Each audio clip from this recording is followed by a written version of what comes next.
talking about migrating from proprietary to open source knowledge management tools. I'll talk a bit in general about the migration process and then demonstrate two migrations, one from Confluence and one from SharePoint, with different technologies, just to see what's possible on our side and in general. So first, why migrate from proprietary to open source? I'm sure everyone has a lot of good reasons for that in mind, but some that we have identified as well would be first for privacy and security concerns. Of course, with open source software, you have more flexibility in where you host your data, how you host it, the environment and access that you set up. Two other concerns that are related, and we have also seen some important examples in the recent years, are vendor and data lock-in. So when you're using a proprietary software, you're a bit more vulnerable to the vendor than when you're using an open source software, in the sense that if they make any significant strategy or pricing changes, you may find yourself in a situation where you need to migrate quickly, or you need to quickly adjust to that change. A recent example is Confluence. Maybe some of you have stumbled across it. They had a cloud version and a server version and a data center, but that's usually for larger teams. The server version was used by smaller teams that wanted to host the data on their premise. And in late 2020, Confluence decided to stop the server version. So because of that, a lot of small companies had to either move to cloud, so host their data in the States, which wasn't possible for a lot of people, or move to data center, which was much more expensive and difficult to handle. And that was an example of how using proprietary software can make you quite vulnerable to their changes.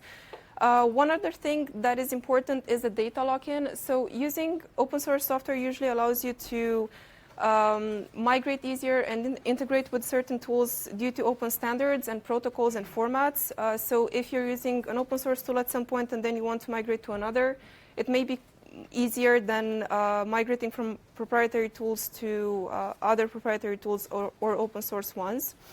Then, of course, extensibility, having access to the code and all the features may allow us to further extend it or contribute to it and implement other features.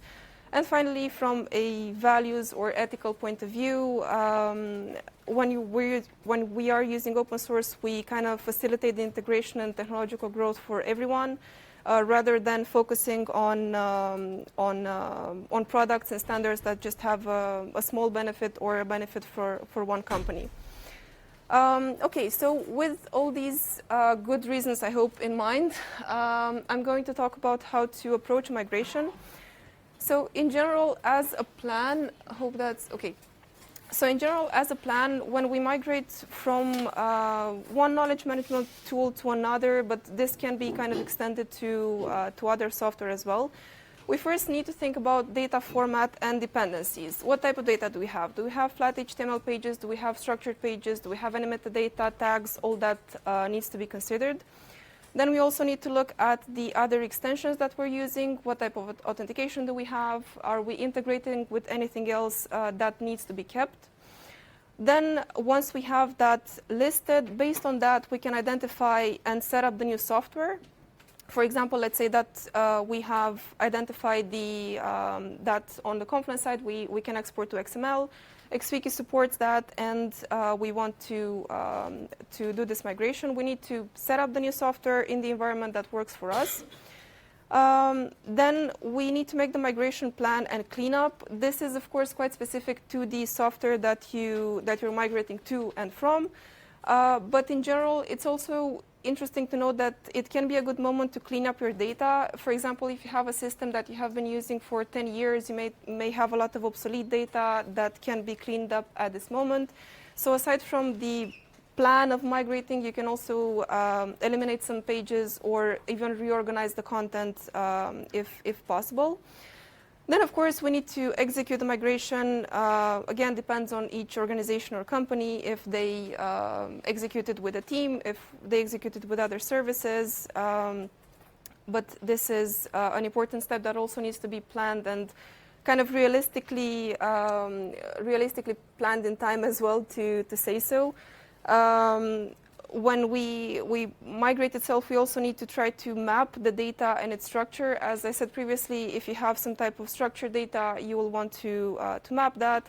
Also, you will want to create the new integrations or dependencies or install them. And then finally, once that is done, we need to do a thorough testing, of course, before releasing the new system. Finally, delivering in production, and a step that is quite commonly skipped would be the user training.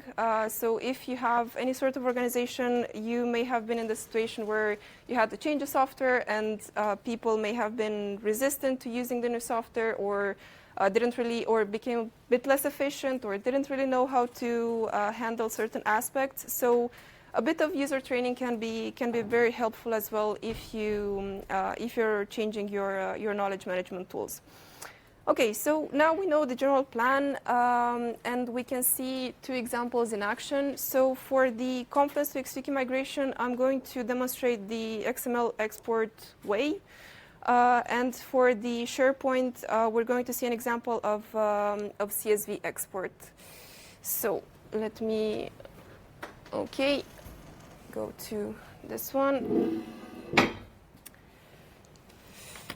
Okay, so on the migration from Confluence to XWiki, we already had a lot of tools available to migrate. However, in recent years, we dedicated a bit more efforts to trying to make them as easy to use as possible. We had before the filter streams converter that also supported the Confluence format. Nowadays, we have an integrated migrator that has a couple of steps. We'll see them right away. And for the macros, so in Confluence we have some macros like we have in other wiki systems or knowledge management tools. One concern while migrating were the macros that had to be supported or migrated properly. So because of that, we also developed a package of kind of bridge macros, how we call them, or macros that were identical to what exists in Confluence and that would support migration. Of course, we don't have all the macros that exist in Confluence because both XWiki and Confluence are products that have been around for a really long time, and they have their own specificities. But that is a concern to keep in mind, not only when migrating from Confluence to XWiki, but from any software. Again, this fits into the dependencies or applications that you're using part. Okay, so let's see how a migration works. Again, I'm going to use the integrated one, the integrated migrator, which reuses the original filter streams. So what we did for this migrator itself, to make it, again, a bit nicer to use, we created this concept of a profile in which you can basically import each space separately, and you'll have a bit of an analysis on what pages were imported, if you had any pages that caused issues, and you're able to kind of follow the process a bit better. So you can name your profile however you want. If you want, you can also connect to the Confluence instance. This is not mandatory, but if you connect to the Confluence instance, it also gives you a pre-analysis of the pages that were already imported into XWiki, so that can be useful.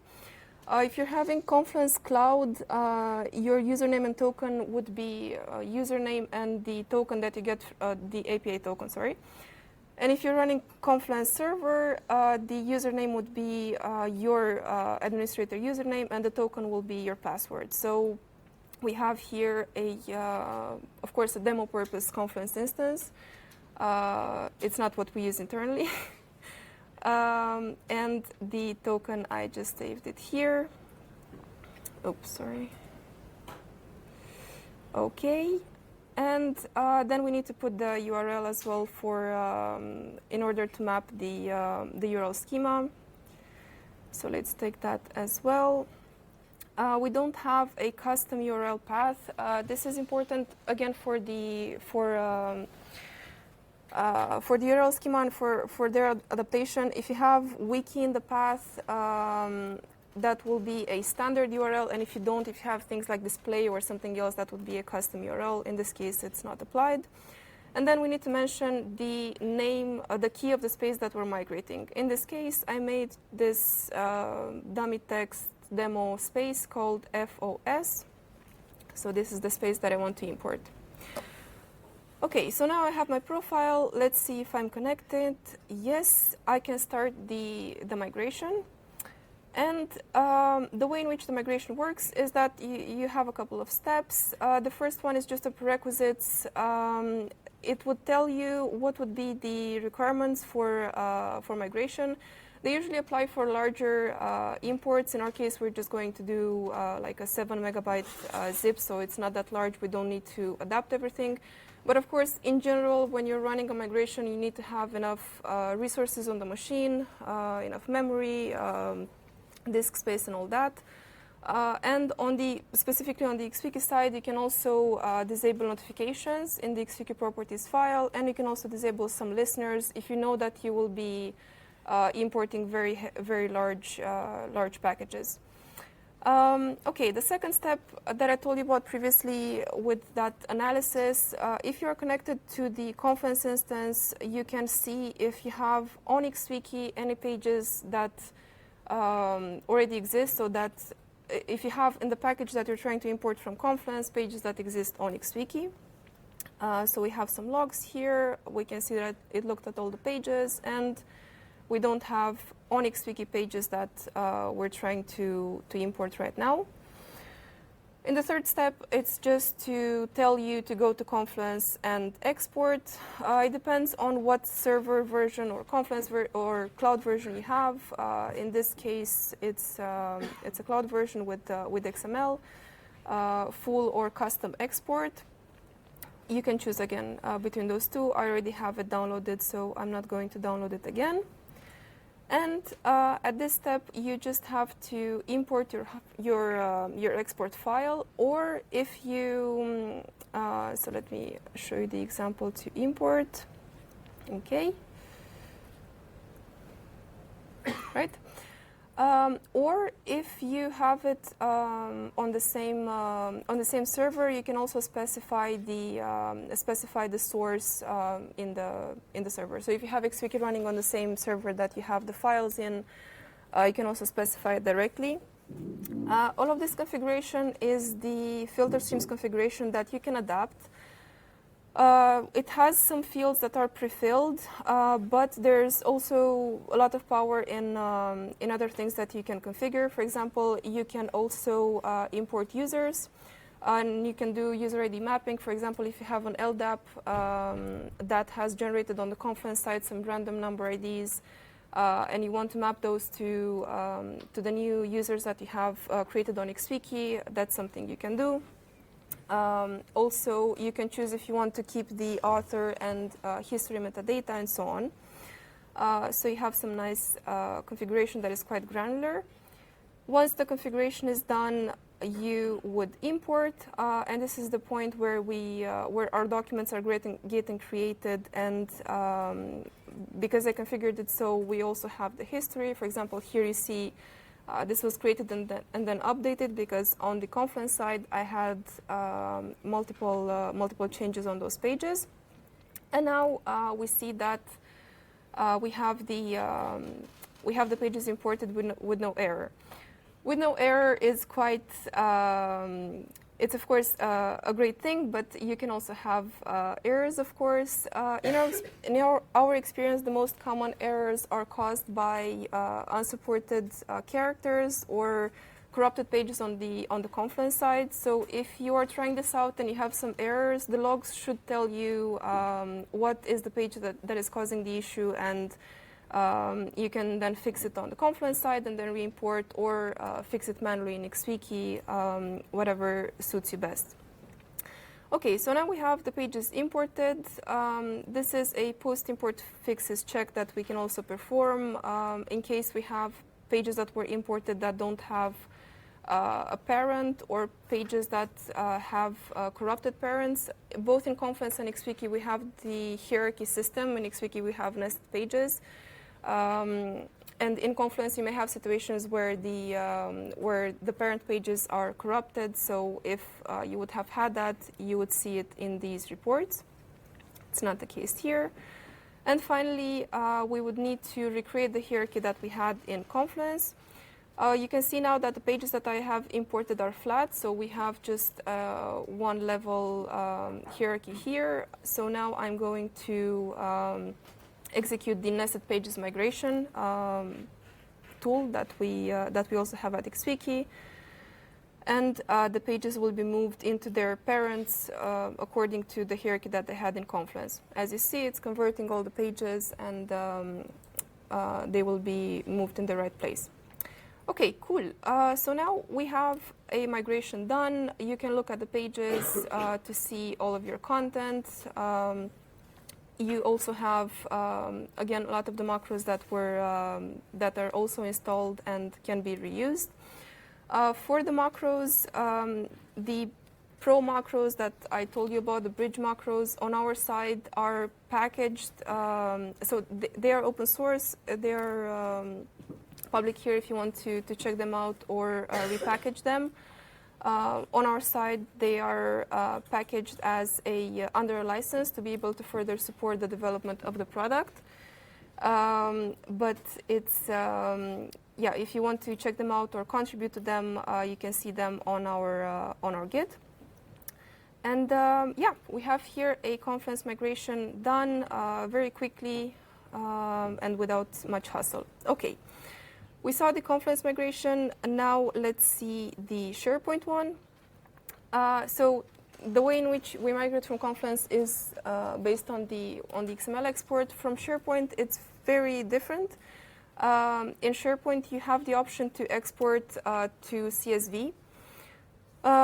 So if you're using SharePoint as a knowledge management tools and you have your documents with a bit of metadata, so like we have in this case, department could be considered metadata or a structured data, a field that you can check or uncheck and change, and kind of the pages have a form structure. So if you have this type of data, one thing that you can do is to export to CSV, then create the same data structure on XWiki. So on XWiki, we have an application that is called App Within Minutes that allows you to create structured data systems. Here, I already have an example made, but we can look at its structure. Basically, I just created the same structure that I had in the SharePoint example. So title, department, reviewed, and finally the content of my documents. And then once I have that structure done, I can use the batch import application. Sorry, not here. Okay. And with the batch import application, okay, I would import the CSV that I have just got from SharePoint. And I'm able to map the columns from the CSV to fields in XWiki that I have just created. Here's the mapping that I just did before. You can choose whatever you want, even exclude some columns if it's the case. Then we preview the mapping, and this is what they would look like on the XWiki side. So you can see that all the content is getting migrated. Let's just see a page. Here you can say what you want to happen if you have duplicates. And then we do the import, and the final result is something like this. So all the pages were imported, and if you go to a page, you can see that you have this structured form type. And you can further edit it. Okay, that's all for the two examples. Sorry, I had to go through them very quickly. There are a lot of things that you can do to migrate, and of course, we're very happy to facilitate any migration from any other proprietary tool to get more users to open source. Thank you. If you have any question.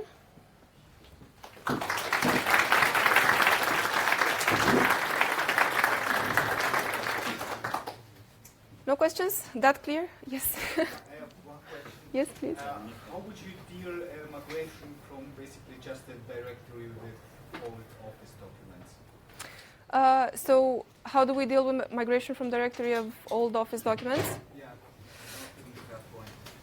no SharePoint, no organization.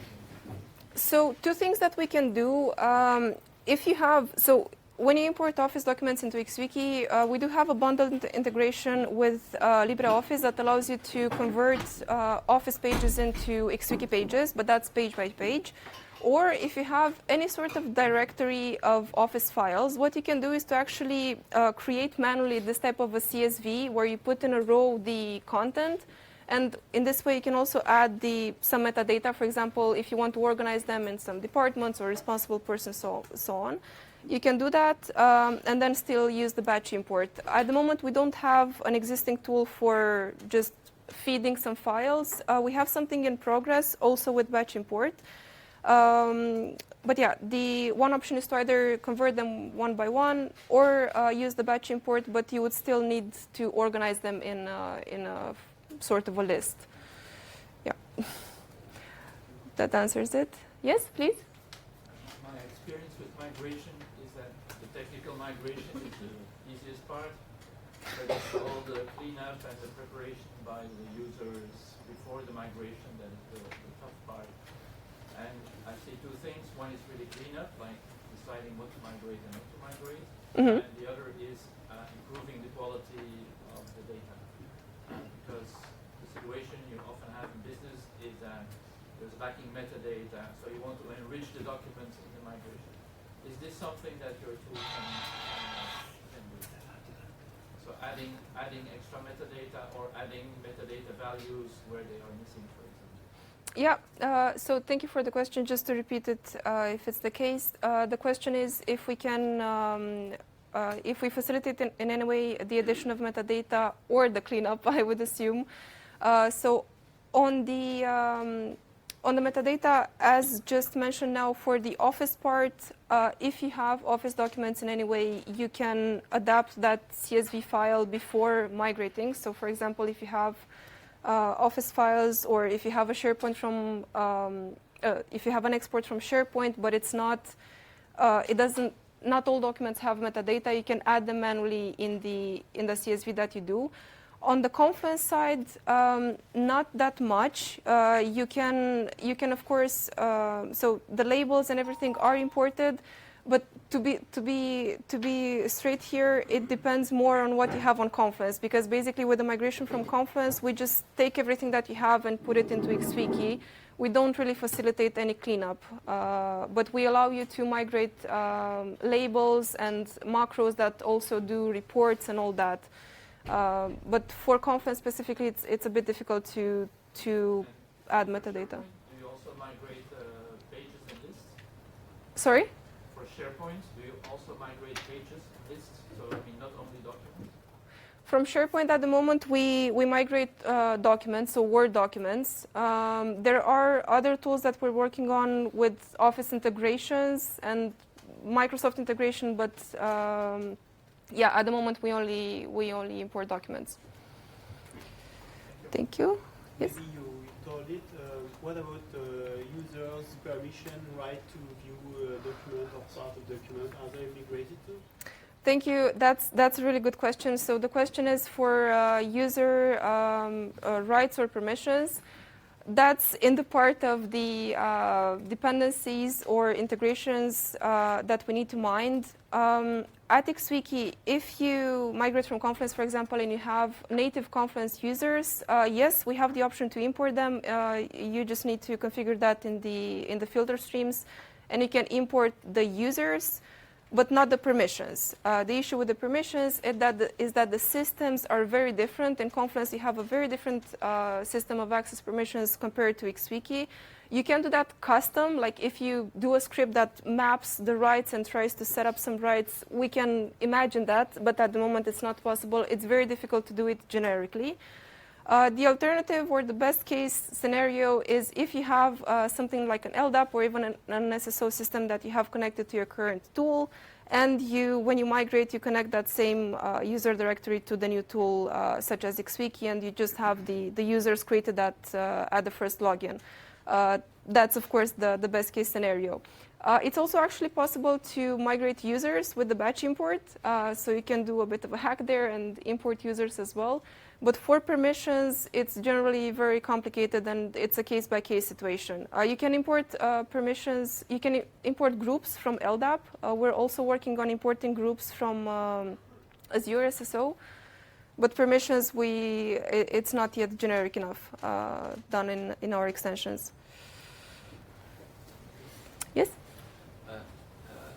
What about edition history of the document? Is it reset to the moment of the migration, or is it kept? So thank you. Also a great question. If the history of editions is kept for the Confluence migration, yes, or for the XML migrations in general, yes. We do have that, and you can also see in our example here. I'm not sure if this one has enough history, but yeah, okay. So just a quick example, the history is retained, again, if you configure the filter to do so. And if you have this history retained, you can also see the changes between the versions. So that's something very nice. For SharePoint, we don't have that at the moment because we're not taking all the metadata from the documents. And also on other tools that support this type of filter streams migration, you may also get the history. Okay. Thank you very much. Thanks.